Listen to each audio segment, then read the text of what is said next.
ചേട്ടൻ എന്തിനാ എന്നോട് അമ്മോട് ഇത്ര ദേഷ്യം എന്നറിയോ? അവനെങ്ങനെ ഈ സിറ്റുവേഷനിൽ എത്തിയെന്ന് നിനക്കറിയോ? ഞാൻ നിന്നോട് ഇതിനെപ്പറ്റി എത്ര പ്രാവശ്യം ചോദിച്ചിട്ടുണ്ട്, നീ എന്നോട് പറഞ്ഞിട്ടില്ലല്ലോ. നീ ഏതറിയണം? നീ ഏതറിയാത്തോണ്ടാ എന്നെ ചേട്ടനെ ഞാൻ ജഡ്ജ് ചെയ്യില്ല.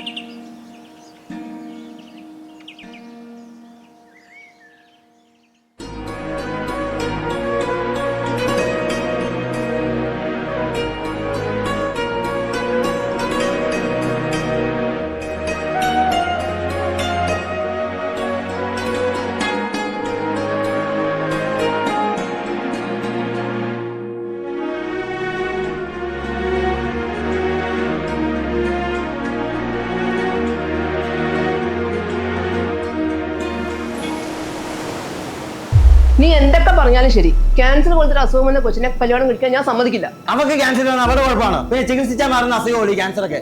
ഞാൻ സമ്മതിക്കില്ല. അമ്മയുടെ സമ്മതം നോക്കിയിട്ടൊന്നുമല്ല ഞാൻ അവളെ സ്നേഹിച്ചത്. ഇനി കെട്ടാനൊരു ആവശ്യമില്ല. അമ്മ സമ്മതിച്ചാലേ ഇല്ലേ ഞാൻ അവളെ കല്യാണം കഴിക്കും.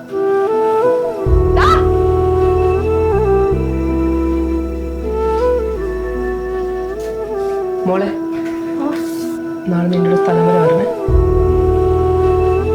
മോളുടെ ട്രീറ്റ്മെന്റ് ഒക്കെ എങ്ങനെ പോകുന്നു? മെഡിസിൻ എടുക്കുന്നുണ്ട്. ഞങ്ങൾ രണ്ടുപേരും ഇവിടെ വന്ന കാര്യം ഗൗതം അറിയരുത്. മോൾക്ക് അവനോട് ശരിക്കും ഇഷ്ടമുണ്ടെങ്കിൽ ജീവിതത്തിൽ നിന്ന് ഒഴിഞ്ഞു കൊടുക്കണം.